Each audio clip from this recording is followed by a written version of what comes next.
आपकी अंदरूनी लड़ाइयाँ इतनी हैं कि अब आप कश्मीर का मुकदमा आलमोस्ट हार चुके हैं। आप जितना मर्जी रौला डालते रहें कि हम इखलाकी हमायत जारी रखेंगे और हम ये कर देंगे वो कर देंगे, हम हमारा असूली मौक़िफ़ है। असूली मौक़िफ़ गया तेल लेने। बहुत सारे कंट्रीज़ हैं जिनका इंडिया के साथ इंटरेस्ट है, इंक्लूडिंग ईरान हो गया, अफ़गानिस्तान हो गया, पूरा मिडिल ईस्ट हो गया, वेस्टर्न जितने कंट्रीज़ हैं उनके साथ काफ़ी बड़ा ट्रेड है।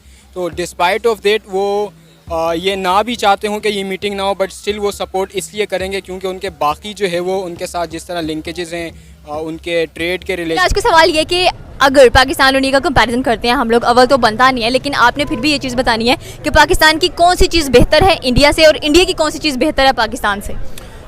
मेरे ख्याल से हमारा पैट्रियटिज़म उनसे बेहतर है। हम लोग इतने एक्सट्रीमिस्ट नहीं हैं और जो उन लोगों की हमसे जो चीज़ बेहतर है ऑब्वियसली वो टेक्नोलॉजी उन लोगों की हमसे बेहतर है। मैं प्रैक्टिसिंग लॉयर हूँ। अच्छा, ज़बरदस्त, माशाल्लाह। सर एक अरबी इन्फ्लुएंसर हैं अमजद ताहा, उन्होंने रिसेंटली जम्मू कश्मीर का दौरा किया है और उन्होंने जम्मू कश्मीर की बड़ी तारीफ़ें की। उन्होंने कहा ये स्विट्ज़रलैंड नहीं है, ये ऑस्ट्रेलिया नहीं है, ये कश्मीर है, ये इंडिया है। और उन्होंने इंडिया के प्राइम मिनिस्टर नरेंद्र मोदी को बहुत सराहा है कि वो G20 की मीटिंग जो है श्रीनगर जम्मू कश्मीर में हेल्ड कर रहे हैं। क्या कहेंगे आप अमजद ताहा की स्टेटमेंट पर, और जिस तरह उन्होंने जम्मू कश्मीर की तारीफ़ें की, उनकी खूबसूरती की तारीफ़ें की और G20 के हवाले से नरेंद्र मोदी को सराहा? देखिए, बात ये है, अगर वो जो इन्फ्लुएंसर हैं जिनकी आप रेफ़र कर रही हैं स्टेटमेंट, उन्होंने सोचने की बात है कि ये स्टेटमेंट दी क्यों।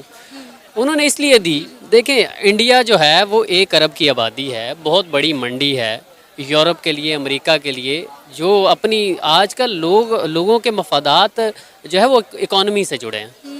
आपके मुल्क में जो है, आप जितना सऊदीया की तरफ आपका झुकाव है, जितना आपका अमारात की तरफ झुकाव है, तो पहले तो आपको जो बड़ी ताकतें थी वो आपको गुलाम समझती थी। अब जो है वो अमारात और सऊदी अरबिया जो है ये भी आपको अपना गुलाम समझता है। तो बेसिकली आपकी अंदरूनी लड़ाइयाँ इतनी हैं कि अब आप कश्मीर का मुकदमा आलमोस्ट हार चुके हैं। आप जितना मर्जी रौला डालते रहें कि हम इखलाकी हमायत जारी रखेंगे और हम ये कर देंगे वो कर देंगे, हम हमारा असूली मौक़िफ़ है। असूली मौक़िफ़ गया तेल लेने।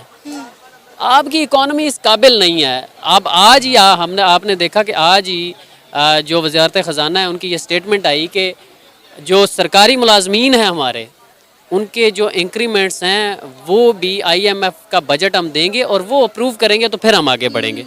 तो फिर आपको जो अरब ममालिक हैं और जो यूरोपियन कंट्रीज़ हैं वो क्यों आपकी हमायत करेंगे।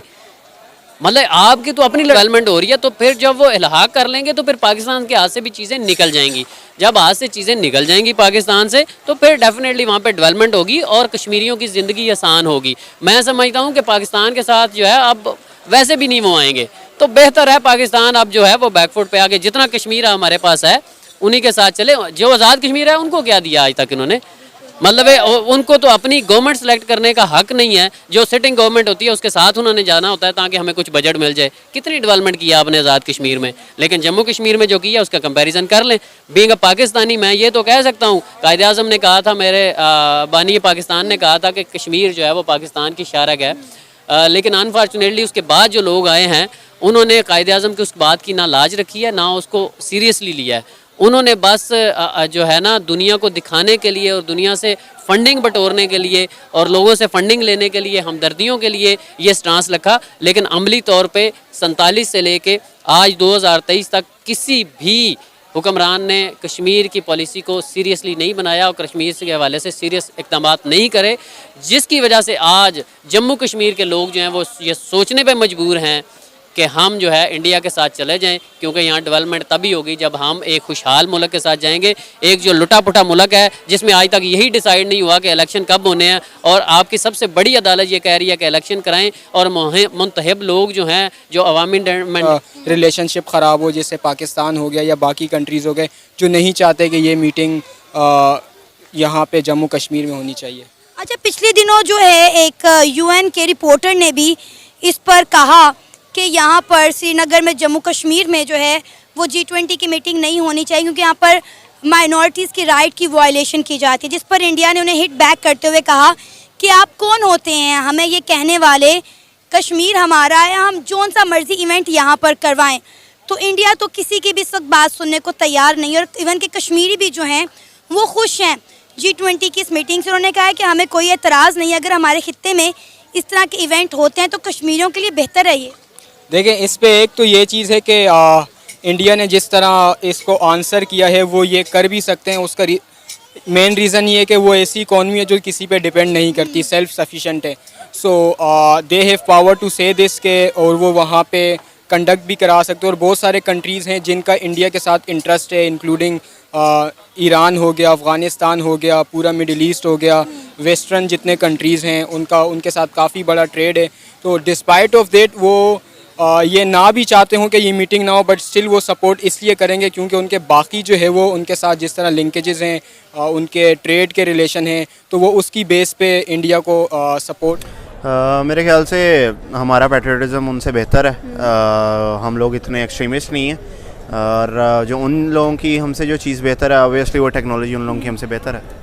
90% बल्कि 99% जो पाकिस्तानी है, स्पेशली जो यूथ है, वो एक ही बात क्लेम करती है कि इंडिया का जो टेक्नोलॉजी बेस्ड सिस्टम है या आईटी है वो सबसे ज़्यादा बेस्ट है। ऐसा क्यों? हम अपने मुल्क में ये चीज़ इंप्लीमेंट क्यों नहीं करते और अपनी आईटी को आगे क्यों नहीं लेकर चलते? मुख्तलिफ रीज़न्स हैं यहाँ पर, मतलब इतनी बात नहीं करनी चाहिए, लेकिन ओपनली हम इतना बात करते भी नहीं हैं। बहुत सी उसकी रीज़न्स हैं, मतलब गवर्नमेंट की वजह से, गवर्नमेंट पॉलिसीज़ की वजह से, उस तरह से मतलब गवर्नमेंट प्रमोट नहीं करती आईटी को। अभी जैसे रिसेंटली अगर आप बात कर लें तो हमारी गवर्नमेंट ने इधर क्रिप्टो करेंसी को बैन कर दिया, जबकि वहाँ पर ऐसा नहीं है। तो गवर्नमेंट यहाँ पर आईटी को प्रमोट नहीं करती है। तो गवर्नमेंट प्रमोट नहीं करती है, साथ में अगर यूथ भी देखा जाए तो वो बेचारी कोशिशें करती है, काविशें करती है कि एटलीस्ट हम कुछ ना कुछ आईटी में लेकर आगे चलें। लेकिन वहीं अगर इंडिया की बात की जाए तो वो अपने स्टूडेंट्स को खुद मौके प्रोवाइड करती हैं, फ्राहम करती है, ताकि बाकी मुल्कों में भी उनका एक नाम हो। हाँ, ऐसे ही है, बिल्कुल वो मौके फराम करते हैं। मैं अगर आईटी के रिलेटेड एक और बात करता चलूँ, जैसे फाइवर है, फाइवर पे हम लोग काम करते हैं, तो हमारी इंटरनेशनल इमेज कोई इतनी अच्छी नहीं है।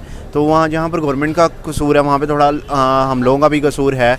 जो यहाँ के मतलब लोकल हम स्टूडेंट्स हैं या हम पब्लिक हैं, वो इतने अच्छी तरीके से डीलिंग नहीं करते हैं, पब्लिक डीलिंग, इस चीज़ को इतना सीरियस भी नहीं लेते हैं। तो आई थिंक वो भी एक फैक्टर है।